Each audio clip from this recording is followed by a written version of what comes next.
Everybody for attending our webinar session. So today we'll be talking about money skills, and we've got Steve Bennet who's on the line, as you can see him, and Philippa Kogonza. So as you know, I don't know if most of you have been following our webinar series. This is the fourth one we've had since July. So Edu-Cater Global is about bridging a gap between STEM education and industry. So it's a non-social profit enterprise, and we've been doing this since last year. So it's good to have you on the webinar series, and let's kickstart. So my name is Frida Risponzaba, and I'm a manufacturing engineer at Rolls-Royce. So I've been at Rolls-Royce since 2013 as an apprentice. And I'm the founder of this social enterprise, and I've got an amazing team who helped me run it. So thank you for the rest of the team, and I'll pass you over to Philippa, who's one of the members. Hi everyone, my name is Philippa Kogonza. I'm a mechanical engineering student at Coventry University. I'm the UK programs lead for Edu-Cater Global. As Frida already told you, this series has been running for a while, and it's great to have all of you here. Right now, I'm going to introduce the guest speaker, Steve. Good afternoon, everybody. Thanks very much for inviting me and hopefully to share a few words. Just looking at the sort of photos and everything, I guess if you add up everybody else's age, they still wouldn't equal my age, but hey, there must be something about experience. I'm Steve Bennet. My day job now is as a headhunter, and I specialise in senior level recruitment, working with science, innovation and technical businesses. I also run an annual conference all about the commercialisation of science. But Frida and Philippa asked me to do a brief introduction, so here's a sort of few slides by way of that. Top left, I'm originally from Nottingham. Frida knows Nottingham very well, she lives there. I guess my first confession, but I'll come on to it, is I'm a Nottingham Forest season ticket holder and have been for 43 years, which gives you an indication of how youthful I am. After I went to school in Nottingham, bottom left, people may not recognise that, but that's the UMIST, or University of Manchester Science and Technology campus.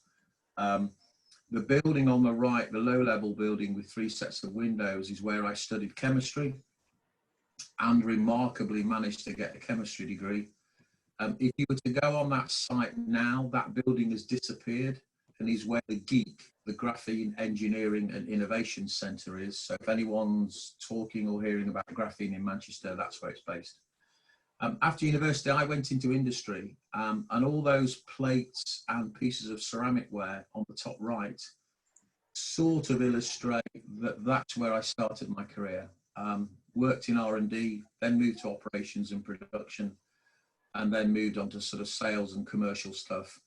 My career developed around industrial businesses for about 20 odd years before I did a complete and utter career change and moved into senior level recruitment. And then one of the things was a fun fact about yourself. Well, remarkably, I was in the world premiere of Joseph and the Amazing Technicolor Dreamcoat, which Frida might know was actually held at the Nottingham Playhouse way before everyone else on this call was even born or probably even thought of. But there you go, there's a fun fact about me. All right. Thanks, Steve. Thank you, Steve. So we'll kickstart with the questions. So where did you learn about money skills and budgeting? And what would you advise the young parents, young people and working professionals? If you'd like to bring up the next slide, I guess money is one of those things, isn't it, that you always want a bit more of. You have to learn about budgeting very quickly if you're going to go and do some things that you've always wanted to do. So what this slide reflects is, on the top left-hand corner, a very nicely looked after piece of lawn with some grass, some newspapers and a beach. And what those 3 photos mean to me is that one summer I wanted to go on holiday to Jersey, which is where the beach is from at the bottom, with some friends.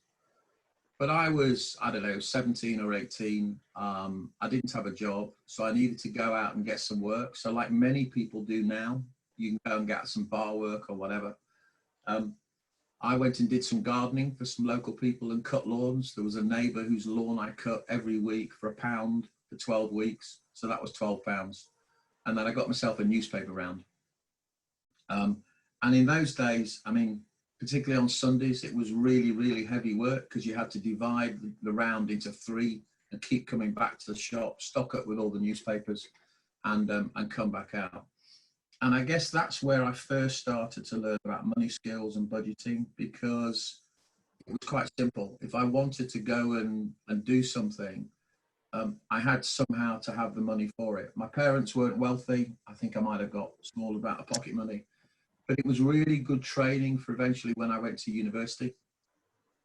And when I went to university, it was the first time I ever had any money, because in those days, 400 years ago, unlike now, because my parents weren't very wealthy, I actually got a grant. I think it was about £1,000 for the year to go to university, which helped pay for my accommodation and all that sort of stuff.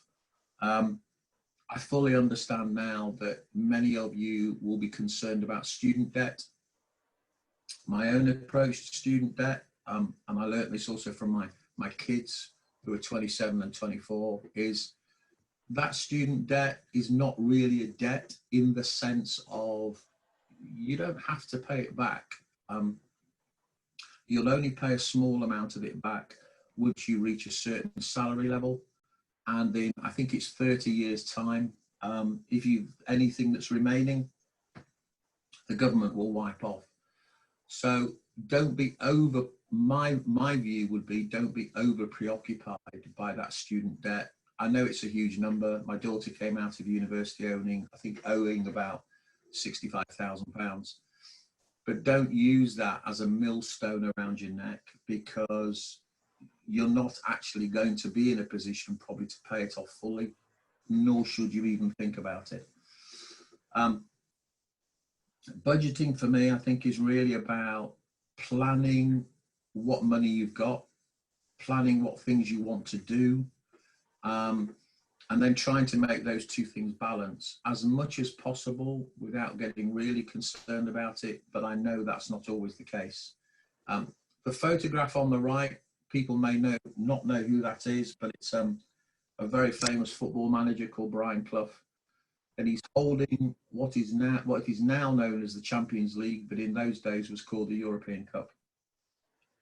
Unbelievably, in 1979, Nottingham Forest, my team, won that cup.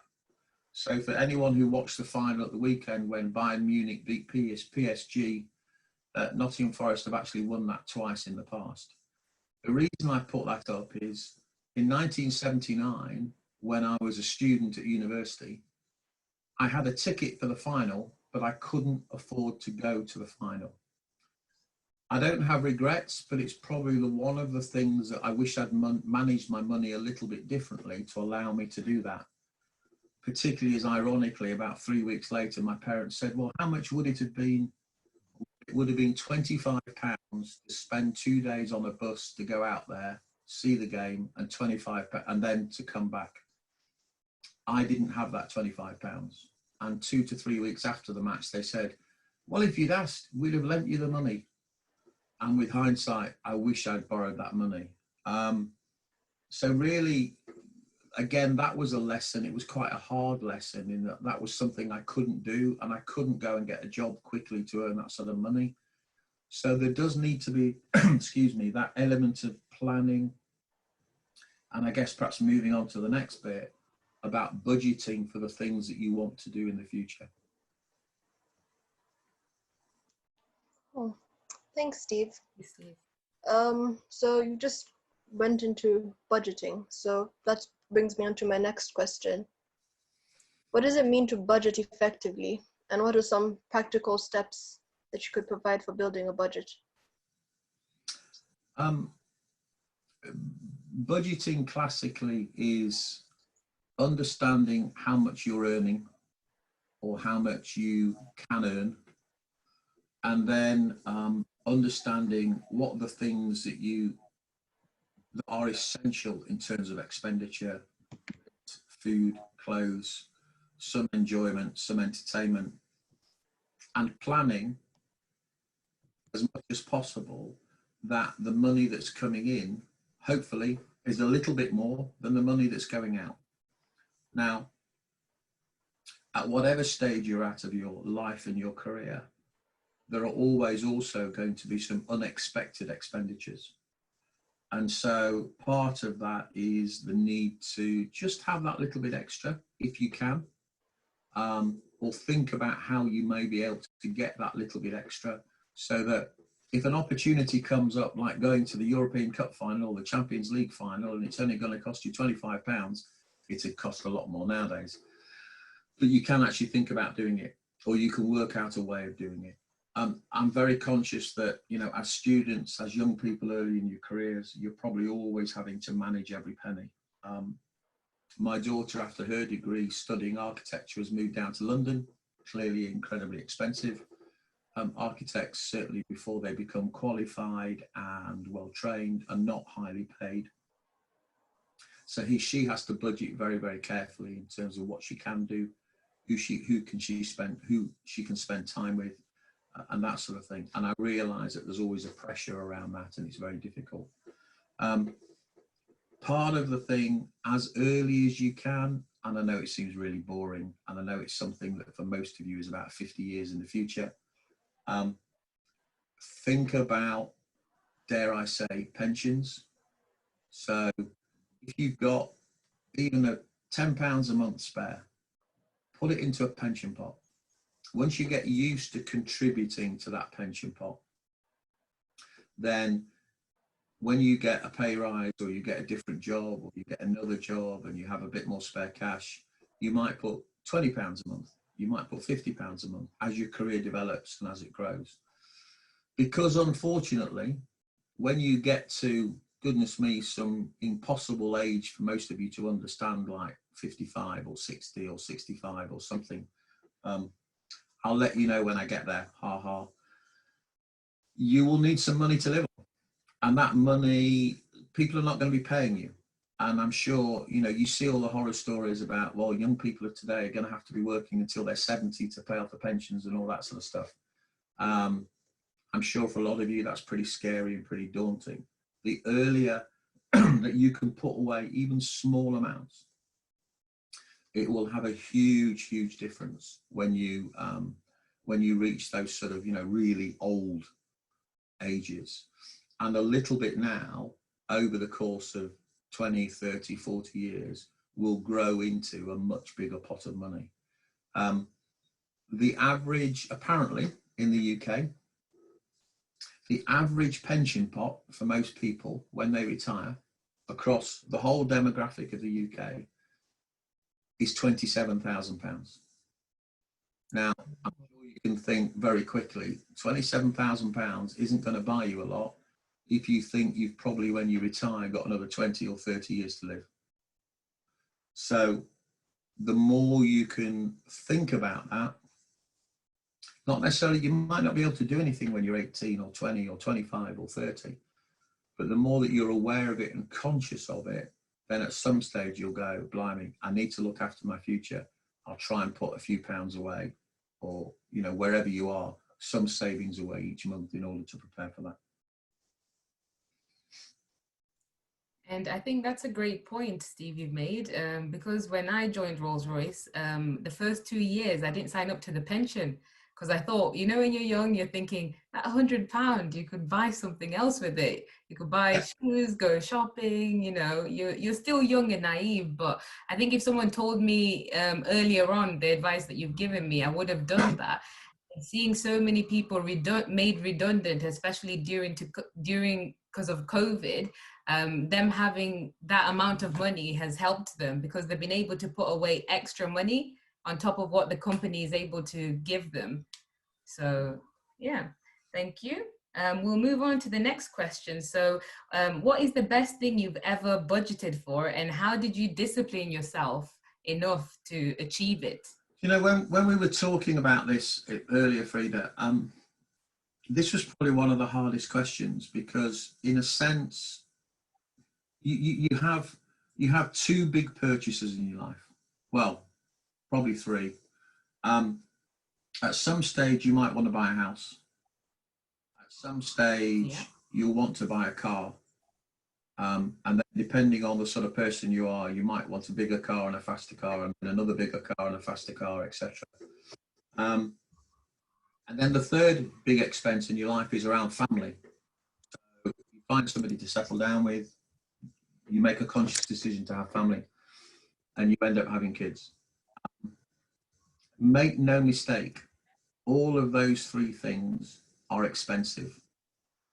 You will all at some stage consider how you can make the choices you want to make the decisions you want to make, and get yourself onto the housing ladder, which, depending on where you are in the UK or anywhere else, can be incredibly difficult or can be manageable.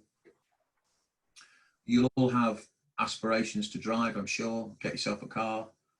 And then when you've had a car for the first few years, you think, well, instead of putting another 50 quid into my pension, I could spend that on a car loan and I can have a bigger car or a faster car or whatever it is. Frida, you obviously done that. I could see you nodding. Unfortunately. Or you then find somebody you're going to spend the rest of your life with, and you settle down, you have a family, and that involves a house, a car, and paying the expenditure for your kids and food and everything else. I'm absolutely not saying that when you're 20, 21, 25, 30, whatever it is, you've got to start thinking of those and putting money aside. But I guess part of it is it's simply around the awareness. The biggest expenditure I've ever gone through was probably saving for a deposit to buy a house. Like when I first moved to the area that when I first left university and I moved to sort of Staffordshire, Cheshire area, I was thinking about it the other day. I remember, I think I moved either 5 or 6 times in 13 months because I was in digs, I was in a rented house, I was in a rented accommodation, I stayed with some friends, etc.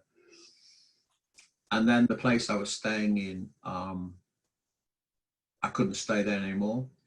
And I remember going into work and saying to my boss, look, it's really simple. And I'm sorry to be as blunt, but I need 3 days off work to go and find somewhere to live. Because if I can't find somewhere to live that I can buy, I might as well move back to Nottingham because I can't live here anymore. I can't keep affording paying out rent. And you'll all laugh at this, but when I bought my first house, I bought a mid-terraced house for £10,250.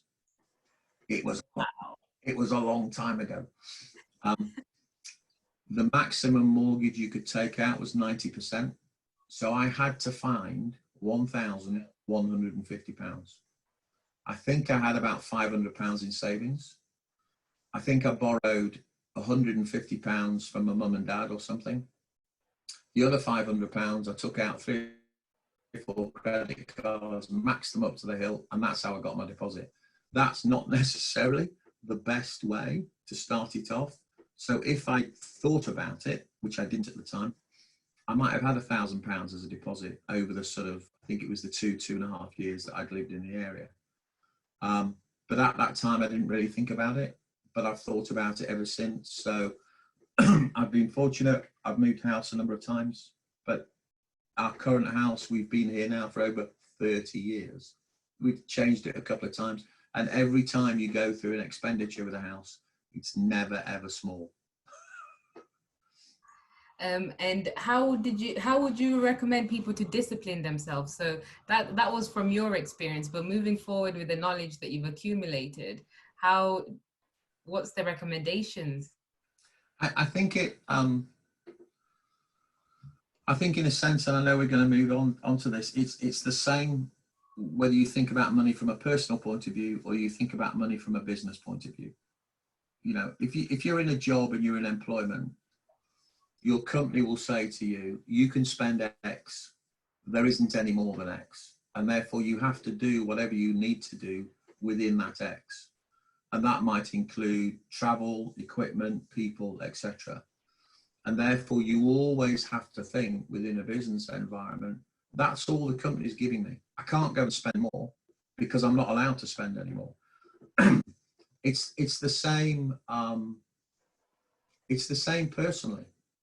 At the end of the day, you have your income by, you know, one job, two jobs, whatever it is that you're doing. You might have a bit of savings.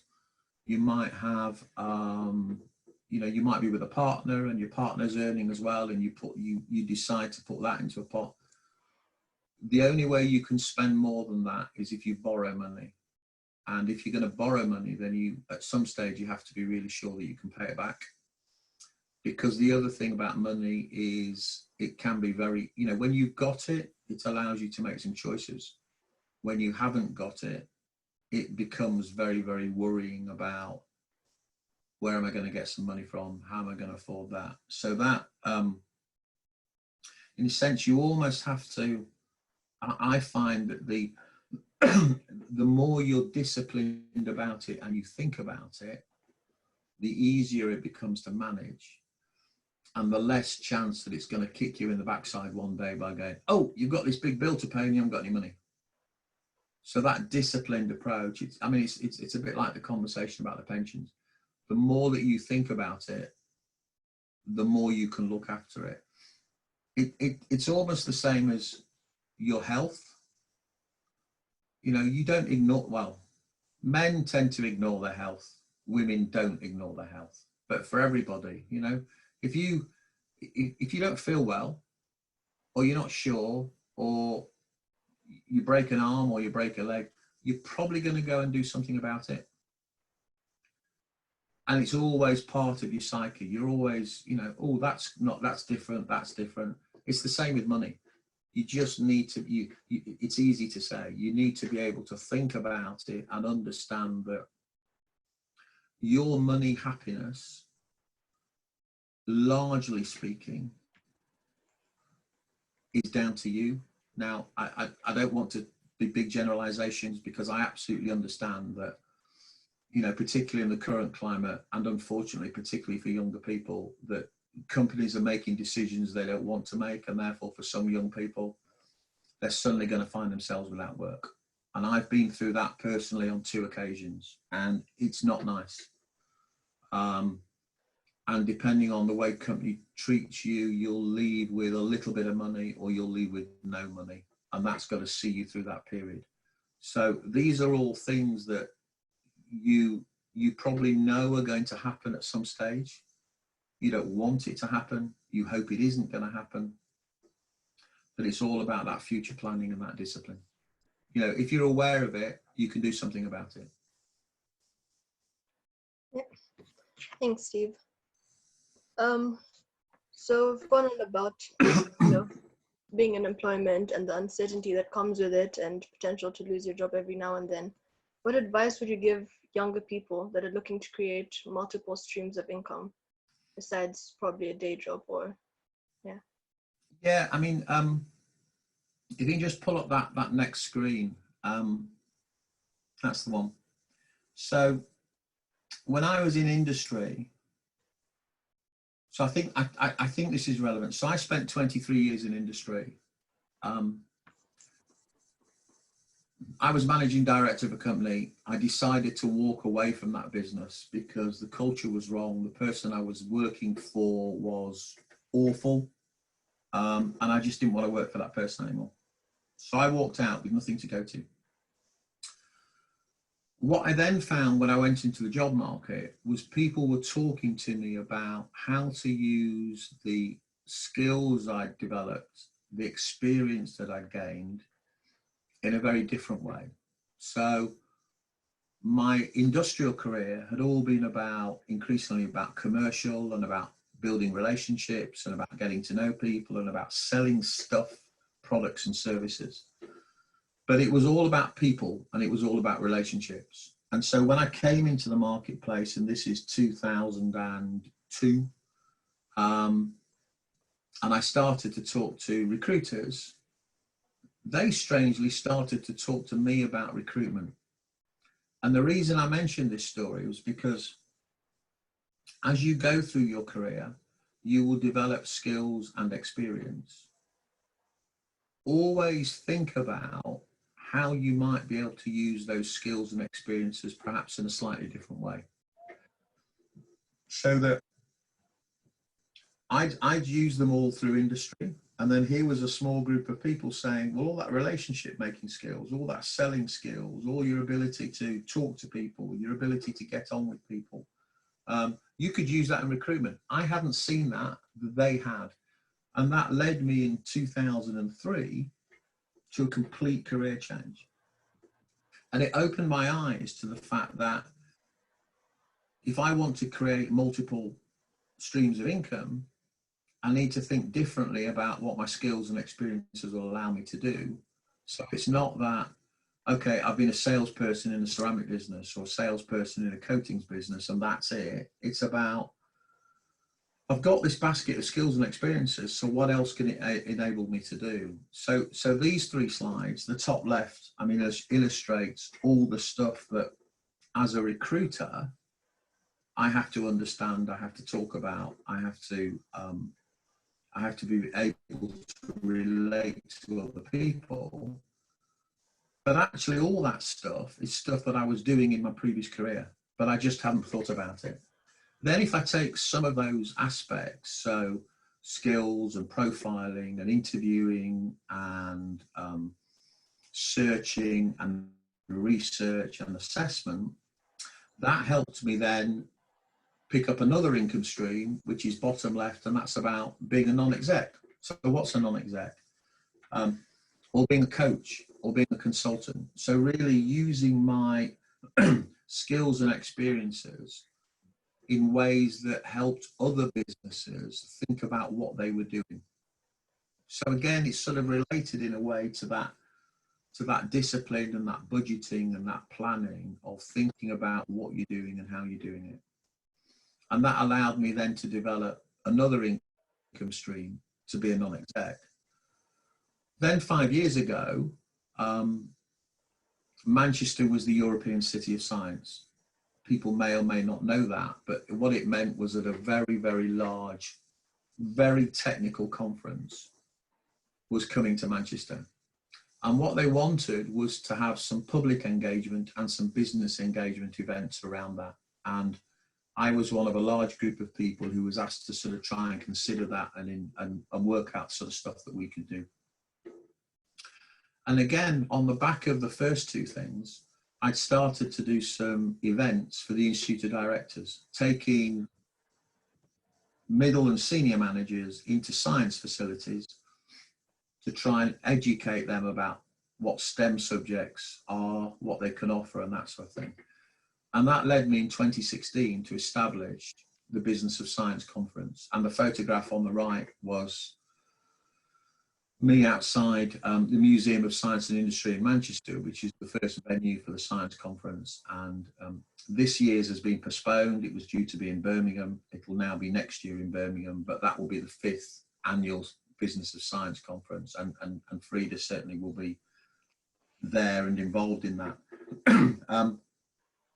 And so in terms of, going back to your original question, it's really about understanding what skills you've got, what experiences you've had, what you're passionate about, what you enjoy, and always being open to think about how you could use those in a different way.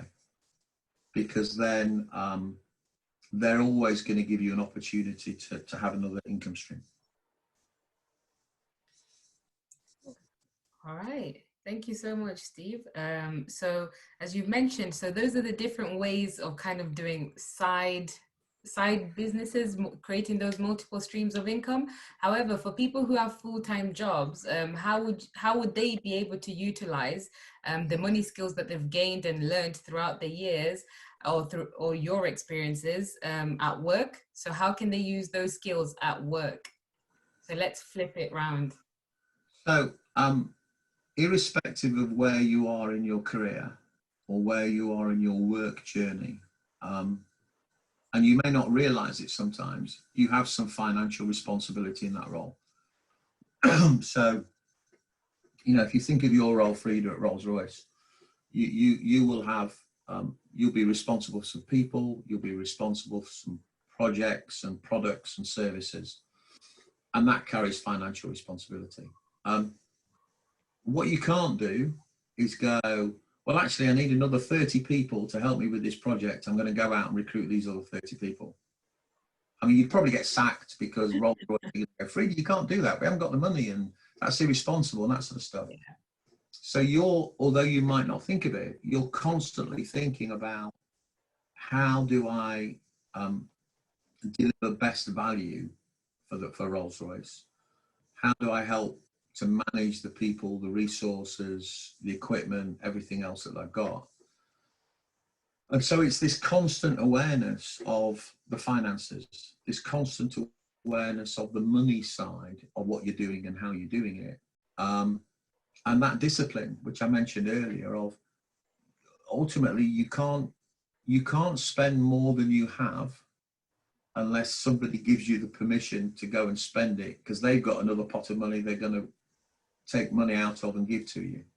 So within work, it becomes even more crucial, because it becomes part of your performance. It becomes part of how people, excuse me, manage your progress, manage what you're doing. And the greater understanding you can show and demonstrate about money and the use of money and the value of money, it's likely, I think, that the more successful you will be within business and at the company that you're at, because people will trust you with ever larger sums of money. And so ultimately, if any of you out there have got your own businesses, goodness me, you know that it's absolutely crucial to manage every single penny. And if you think of the last 4 or 5 months, however long we think about, some people call it lockdown. I think it's more akin to house arrest, but you know, where you're at home all the time. You can go out occasionally, but you can't do anything that you like all of the time. Many businesses, I think, over the last 4 or 5 months will have survived, and they'll have survived by making difficult decisions and by cutting costs and reducing their expenditure, in the hope that when things start to improve from, let's say, September onwards, that they can get back out there, they can meet people, they can do business, they can pick up new orders and services, etc. But if any of you have your own business or are involved in running a business, you will know that you can't do anything without cash. You can't do anything without money. Because ultimately, if you can't pay people, you can no longer employ them. If you haven't got the cash to buy stock, you can't turn it into a product and then sell it. If you haven't got the cash to pay suppliers, you can't develop new services, you can't manage the services that you've got and use them to go out into the marketplace and get more money. So that discipline, that focus on money and cash flow in business is absolutely crucial. Otherwise, you're going to do the same as you have to do with personally. You know, if you run out of money, you're going to go and have to get a loan or borrow some money or something like that. So I just think it's really, really crucial. Excuse me. Thanks, Steve. Staying in the same line of multiplying the money you already have, looking more at younger people now, what advice would you give young people that are looking to invest their savings? First of all, I think be really, really careful. Don't make any quick snap decisions. But always allow yourself a little bit of money to one side to have some fun with. Because flipping heck, if you haven't, it can get really, really boring. So don't sort of take your salary, take all the essentials, put a bit into pension and then go, let's pick a number. I've got £100 spare. I'm going to look to invest that. You need to have fun. And this goes for whether you're a young person or an old person. You know, you've got to have lots of fun. Otherwise life gets really, really boring. So I think about what you want that money to do. That will then determine how and where you invest it. You know, I know or I've experienced in many, many years, that there is no such thing as a free lunch. If it sounds really, really too good to be true, it probably is. You know, when a friend says, oh, you need to have a bet on this, it's fantastic, guaranteed to win. Just think about it. If you can afford to throw away that £1, £5, £10, 50p, whatever it is, go for it. You might be really lucky. If somebody comes to you with a deal going, you've got to invest in this, Steve, because, you know, this is going to happen and that's going to happen and the business is going to... If you can afford to lose that money, by all means, have a go. But you just need to be really, really careful. And so you can, I mean, the difficulty is if you put the money in the bank at the moment, you get almost no return at all. You know, this might laugh. I've spent the last couple of months selling loads of stuff on eBay. And rather than that money just going into the normal house account, I wanted to put it somewhere separate so that I can spend it on something, you know, for the future. There's a Grand Prix I always wanted to go to. That's probably going to cost me about £600, £700. So I worked out once I'd sold that amount of stuff on eBay, great. What was I going to do with it? But I didn't want that money just to go into the house account, the bank account, everything else. So I searched around and I took out last week a Virgin Money account that on my first £1,000 will give me 2% guaranteed interest. That's the best I could find, which is a really poor, you know, amount on your money. But at least I know that £700 I've put into that account, it's safe. I'm going to get 2%. Wow, I'm going to get £14 in the next year. But it's in a separate account. And unless, you know, it's saved for a particular event with some friends to go to a particular Grand Prix in the next 2 to 3 years, hopefully. So I think you just need to be, really careful in terms of investment. The best investment you can make as a young person, to come back to an earlier question, you know, if you've got a spare 50 quid a month, put it in a pension. Set up your own pension and put it in that, because that money's going to grow. And if you set it up carefully and you run into difficulty, that pot of money, you can always, you know, access some of it and then support yourself, as Frida suggested. You know, if you lose your job or you come out of employment or something like that. Yeah, and similar to what you've just said, having a separate bank account out of the way is one of the best things. So for me, it's out of sight, out of mind. So that might be a tip for one of you guys to just maybe you're opening another savings account that maybe you don't have access to, someone else has access to, that you can't access for another year, 2 years. That's the best tool. That's discipline, because you're putting that money away knowing that you can't access it, or it's somewhere in a far distance account. Let me emphasize that with a funny story. So when my wife and I got married, blimey, 300 years ago, we decided that we would have a single joint account that all her money and all my money went into, and then we just pay all the bills. We wouldn't go down to Tesco or Sainsbury's and go, well, you bought that and I bought that and all that sort of stuff. We just all chuck it in the middle. I'm at the other end of my career from many of you. So I'm beginning to think about, dare I say, the R word, retirement. But I have no intention of stopping, and I have no intention, most importantly, of stopping having fun. So I have a pension that I can start to pull on. My wife will have a pension that she can start to pull on. So hopefully that will cover most of day-to-day expenditure, the house, cars, all that sort of stuff. So we've worked pretty hard for 40 odd years, and we've saved pretty hard, and we've contributed to pensions. But we want to be able to have, and I use the term funny money. That doesn't mean it's dodgy. I was going to say. It just means that it's money that we can go and have some fun with. So actually part of setting up that Virgin account is if in 6 months' time I go and do some consultancy and I earn a bit of money, I can put that money into that account. It has nothing to do with the house account or the day-to-day expenditure.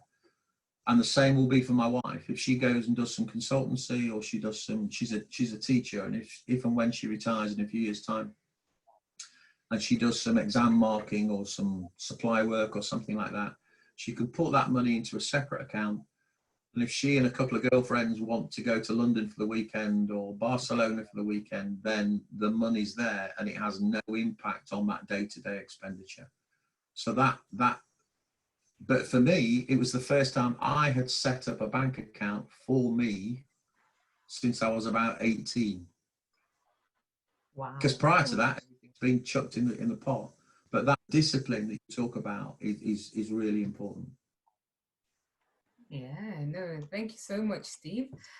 So we'll move on to the next question, which is, what advice would you give to individuals working a full-time job? So who want to start generating money through like extra businesses or side hustles, as people call them, alongside, I know, alongside their full-time job, but not dodgy ones, not funny money. Clean money, and how can they manage this? So this is for full-time workers that want to say, right, I want to do something else to generate money. What advice can you give them? There's no single answer, is there? I mean, it depends why you're doing it. So let's make the assumption you've got a full-time job. You know, a full-time job theoretically is at least 40 hours a week.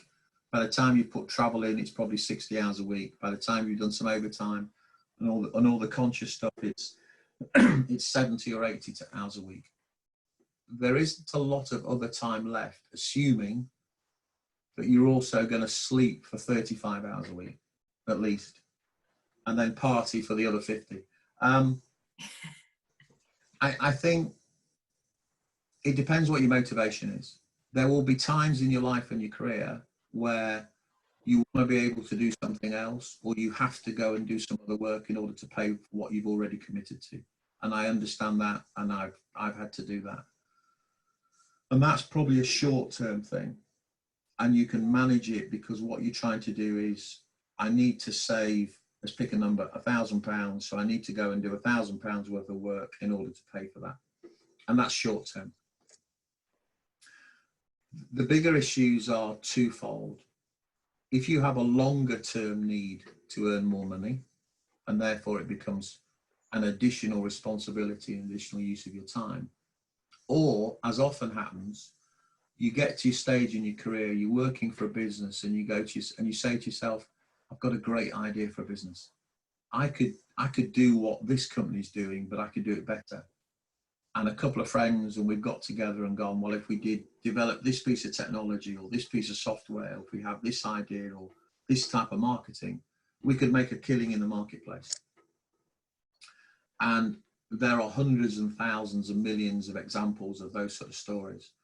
And that requires real dedication and real commitment, because most importantly, you have to do that additionally. You can't do it to the detriment of the day job, because if you do it to the detriment of the day job might disappear for you, which is not at all what you want or need. And you might explore that other idea for a while, and then in time go, actually, this just isn't going to work, I need to stop. Or it becomes your career and you set up on your own, and then all those disciplines and all those things that you've learnt about work and money become more and more important. So I think from my perspective, it depends on the motivation. If you have to do it because you need more money, then in a sense, there's no real advice I can give other than be careful when you're doing it and make sure it doesn't impact on your day-to-day job, because then you might lose your biggest source of money. If you're doing it because you've got a great idea that's going to turn into a business, I've done that. It's hard. It's really hard. It's hard now running two businesses, and sometimes it gets to be too much. And in a sense, that's part of me beginning to think, I'd like to do things a little bit differently. I want to regain my Sundays. It would be nice to have a couple of evenings a week where another couple of evenings a week I could play sport. or go to another gig or do something else. So it's about that balance. But the best advice I can give is if you're going to do something like that, be absolutely committed to it, but don't do it to the detriment of what you're doing for your day job. Because if you do that to earn that bit of extra money, but it really upsets your day job and you lose the income and the finances from that, then you might really be in trouble. Yes, thank you so much, Steve. That is amazing. So we're going to open the floor for questions from the audience. So everybody feel free to, you can unmute yourself, raise your hand, or ask the questions in the chat. And we'll get feedback from Steve, myself, or Philippa. Does everybody need to wake up first? I don't know. Hopefully they're all awake. So maybe I'll kickstart with some of the questions. So Philippa, over to you. Yeah, just putting it in the chat. So, Steve, just taking you back on what you're speaking about earlier. Second, do you believe there's a particular age where it becomes unwise to continue investing? No, I think it's a constant thing, Philippa. It all depends on how easy it is for you to afford to do that. So there's been a couple of times in my career where I've liked to sort of, and I'll use the term dabble in the stock market. It sounds very grand. It isn't. Might invest a few £100. It's never been any more than that. And I've always, you know, because there are times in your career that you go, I've got a hot tip, or I'm sure that company's going to do well. It's funny actually, Frida. I remember many years ago, I had some shares in Rolls-Royce. Oh. It was partly owned by the government, and I bought some. I can't remember what they were, £2 a share or something. I think I got about £400 worth, 200 shares, and they'd gone up to about £6 a share. So I had a chat with my wife, and we said, right, you know, it's time to sell them. And this was on a Monday morning, and I came home from work that Monday, and I said to my wife, I'm really sorry, I've got good news and bad news. What do you mean? I said, well, the bad news is I didn't have time to sell the shares. The good news is they went up to £7.50 today, so I'm going to sell them tomorrow. So, you know, I was really lucky on that particular time. Now, you know, I've opened up an app on my phone called Trading 212. Whenever I've got 10 or 20 quid, I can put it in the app and take a few shares and buy micro shares. And, you know, I bought some micro shares in Tesla about a month ago. So my investment in Tesla has now gone from £15 to £20. Wow, you'll be rich soon. Could you imagine the excitement if I get to £25? So I think, Philip, in answer to your question, no, you know, it's just think about why and how you're investing. And as I said earlier, can you afford to lose that money? Because any investment carries a risk. And there's countless times in history where money's just sort of, you know, disappeared. If you can afford to lose it, then you can have some fun with it. And depending on what you're investing in, you might gain huge gains, and then again, you might not.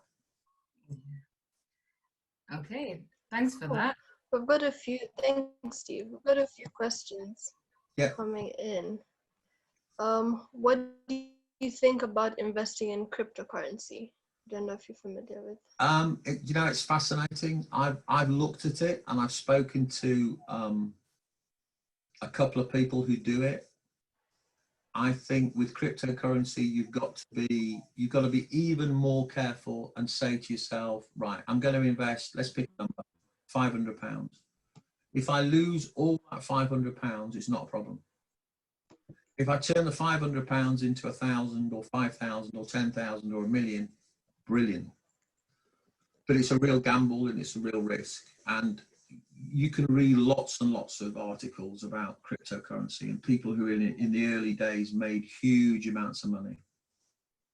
I know a guy in Manchester who he's very wealthy anyway, which gave him the opportunity to invest in Bitcoins early on, with a view that if I can't remember what he put in, I think it was about 10 or 15,000 pounds, with a view that, you know, if I lose it all, I lose it all. And very quickly, I think his 10,000 went to about 85,000, and then he divested some of it, stuck that in a bank. So the rest of it is just play money. It's free money because he's already got an investment from it.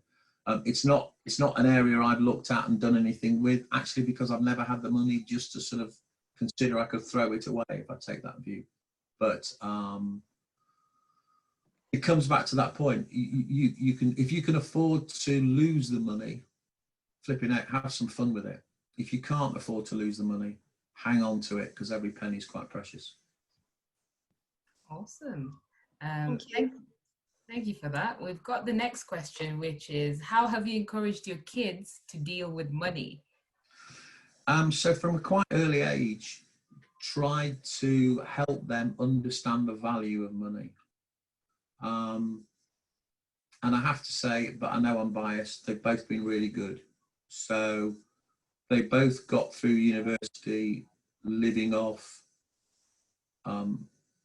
what's it called, the maintenance grant.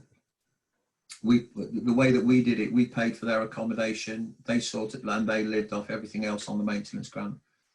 And for the, you know, a few years before that, they'd done a few jobs around the house and they'd earned some money, or so they'd always understood the value of money. And we've never been parents to sort of take them out and go, right, let's go shopping and we can spend a fortune. There might be occasional times where, you know, we've probably spent more than we should, but they've always had that understanding about the value of something. And therefore, when they've gone into work for themselves and they were at university, they've gone into it with a view of, you know, the sort of stuff I talked about earlier. They budgeted, they've thought about the cost of things. And so they both deal with money really, really well. They both live in London. They both work in London. My son, ironically, who is younger, earns more than my daughter, who is older. That creates a bit of tension between them. It means my son can be excessive sometimes. He was home for this weekend and my wife and I are going, you've done what? But he can afford to do it. Our daughter can't. So it's really about understanding, you know, what can £10 buy you? What can £100 buy you? What can £500 value? And actually, if you can afford to do it, it's up to you. Awesome. Thanks, Steve. The next question is, what is it? Sorry. What percentage of my income is ideal to go into investment? Really simple. Whatever you can afford to invest. So for some people, it might be 1%. Some people, it might be 5. Some people, it might be 10. Some people, it might be 50. Don't invest more than you can afford to do. Yeah. Thank you. Thanks for that. So one question from Eva. So what is the best resource for learning how to invest? So from books, podcasts, what's the best resource? I think with those things, it's about talking to people and understanding, learning what other people have done. Because everybody's situation is different. Everybody's financial situation is different and everybody's experience is different.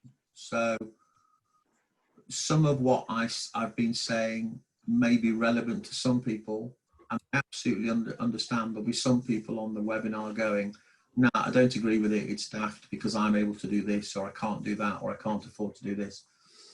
I absolutely understand that. I've had time in my career where I've not been able to, I've not had enough. I've not had enough for what we wanted to do. The last 4 or 5 months, I've been furloughed, so my income has been effectively nothing. My second best income for the last 4 months has been eBay. And it's really been about, you know, managing that money in order to make sure that I've been able to survive this period, and we've still been able to pay the bills, have food on the table, pay the mortgage, pay the car loans, all that sort of stuff. So I think it's best to sort of talk to people. You can listen to podcasts. Many banks, building societies, financial institutions have all sorts of stuff on their websites. The difficulty is a lot of it is it's very formal. It doesn't put any experiences around it.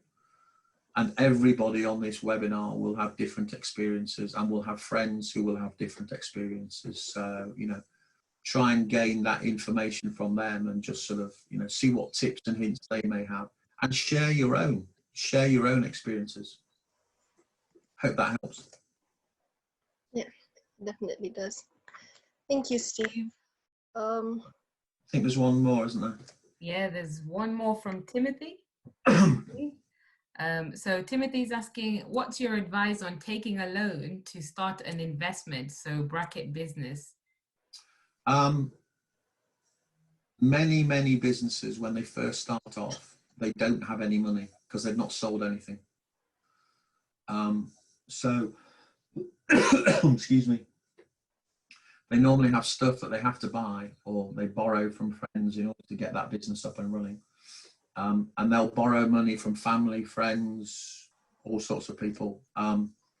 So in a sense, it's almost, for many businesses, it's almost essential. As much as possible, if you're going to do that, you're going to need to have a business plan. And it will need to be detailed and considered, and you might want to talk it through with somebody who's got more experience and can actually challenge you a little as to whether that business plan makes sense. You know, there's a desire, isn't there, to say, I'll start a business now, and in 10 years' time, I'll be a millionaire. That's great. But you have to have a right product, you have to have the right market, you have to have the right service, you have to have the right marketing and everything else. And for many people, whilst that's the dream, it doesn't happen. When I started my first business, of course, it'd be nice to be a millionaire, but it was never going to happen. And I just had to be realistic about that. But I did want to earn enough salary that I was going to be comfortable, that I could enjoy the things I wanted to do. So I went and spoke to some people who could give me some advice around that. Because moving into recruitment needs a computer, a printer, and a phone, and I'd already got a car, there wasn't a big expenditure, and I'd already got those things anyway. So actually, I didn't need a loan. I didn't need any capital cost. And for 6 months, I could not pay myself anything because my wife was working and we could live off that. But once I got to 6 months, I needed to be winning some business and invoicing and then getting paid and everything else. I managed to do it without starting off with a loan. I took a loan out recently, one of the government loans. It's the first loan I've taken out in the 16 years I've been self-employed, 16, 17 years I've been self-employed. But lots of businesses will need investment to start it off because you need cash, and you need money to pay bills. So my advice there would be, put as much as you can, put a detailed business plan together for probably the first at least 12 months, maybe even 18 months. Work out how much money you might need, and therefore how much you might need to borrow in order to service that, so that you can manage to do what you're going to do. Because if you're constantly worrying about money, you're never going to be able to start and grow your startup business.